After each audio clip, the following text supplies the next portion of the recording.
प्यारे भाई बहन, जय श्री राधे, जय श्री कृष्ण। मैं ठाकुर जी का दास मुकुंद आप सबको कोटि कोटि प्रणाम और अभिवंदन वंदन करता हूँ। आज मैं महत्वपूर्ण बात लेकर के आप सबके बीच में आया हूँ और आपसे मैं चर्चा करना चाहता हूँ। बहुत ही सुंदर बेला है, सुंदर समय है और सुंदर पर्व आप सबके लिए लेकर के आ रहे हैं। ऐसे शुभ अवसर पर मैं आप लोगों को बताना चाहता हूँ। आज हम कन्या के पूजन करते हैं और कन्या के पूजन हम कई विधि से करते हैं। बचपन से लेकर के जब तक कुंवारी कन्या रहती है तब तक हम कन्या का पूजन करते हैं और वास्तव में वह देवी स्वरूप होती है। इसलिए तो माँ भगवती जी के कुछ श्लोकों में भी इसका वंदन किया गया है, इसको बोला गया है, इसका शब्दों को कहा गया है। सर्वस्वरूपे सर्वेशे सर्वशक्ति समन्विते भय भयस्त्राहि नो देवी दुर्गे देवी नमस्तुते।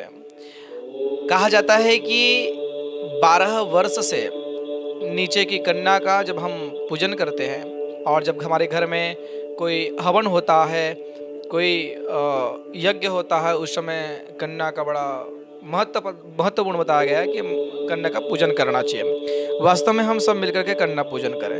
कन्या पूजन से बहुत बड़ी विधि हमारे शास्त्रों में बताया है और बहुत ही सुंदर उल्लेख भी किया गया है। देखिए, आप प्रणाम करते हैं, छोटे से लेकर के बड़े और बड़े से लेकर के बुजुर्ग तक आप मान सम्मान देते हैं और वास्तव में हमारे जीवन की यही चर्या होना चाहिए। सदाचार हमारे जीवन में होना चाहिए, संस्कृति हमारे जीवन में होना चाहिए, संस्कार हमारे जीवन में होना चाहिए। हर माता पिता को संस्कार को लेकर के अपने पुत्र को आगे लाना चाहिए, अपने परिवार को आगे लाना चाहिए।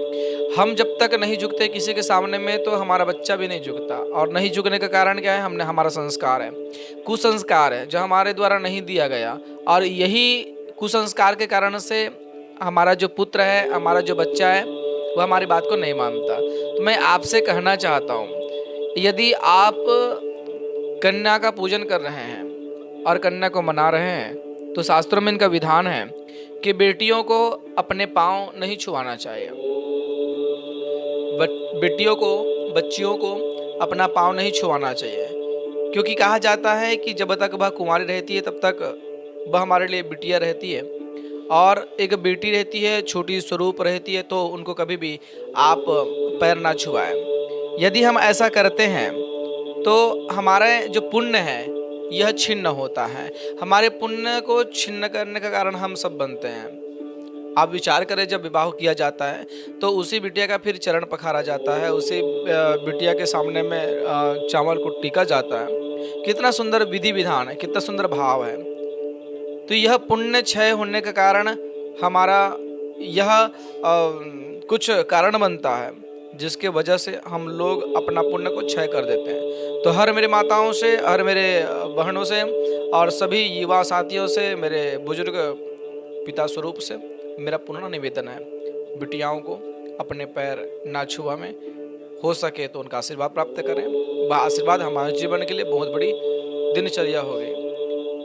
सदाचार हमारे जीवन में हो, सदाचार से बहुत कुछ हमको लाभ मिलता है, हम लाभान्वित होते हैं। तो यह क्रिया आप सबके बीच में मैं कुछ क्षण के लिए बताने के लिए आया और आप लोगों को मैं दर्शन कराना चाह रहा हूँ। तो आप अपने जीवन में अमल करें और इसका पुण्य जो आपको मिल रहा है, इसको पुण्य को और बढ़ाएं और अपने सार्थकता जीवन को बनाते हुए सुचारू रूप से जीवन को जिए। कुछ वीडियो को मैं आने वाले कुछ समय में बना रहा हूँ, आप उसे प्रयास करेंगे कि आप सुने, श्रवण करें, क्योंकि आपके लिए मैं महत्वपूर्ण वीडियो बना करके लेकर के आया हूँ। हमें कौन सा मुख करके सुनना चाहिए और कौन सा मुख करके नहीं सुनना चाहिए। यदि हम सो रहे हैं तो हमारे लिए लाभ क्या है और क्या हानि है। तो आने वाले वीडियो में आप मुझे देख सकते हैं। देखने के लिए आपको सबसे पहले चैनल को सब्सक्राइब करना पड़ेगा, बेल आइकन के बटन को आपको दबाना पड़ेगा और यदि कोई पहली बार जुड़ रहे हैं तो आप तो सब्सक्राइब ही करें। दूसरी बात, आप कमेंट करें। यदि आपके अंदर कोई प्रश्न है तो आप प्रश्न करके मुझे पूछ सकते हैं। लाइक करें और ज़्यादा से ज़्यादा इस वीडियो को शेयर करें ताकि आपको नई नई जानकारी आपको मिल सके। तब तक के लिए दीजिए आज्ञा। दास मुकुंद आपको प्रणाम करता है। जय श्री राधे, जय श्री।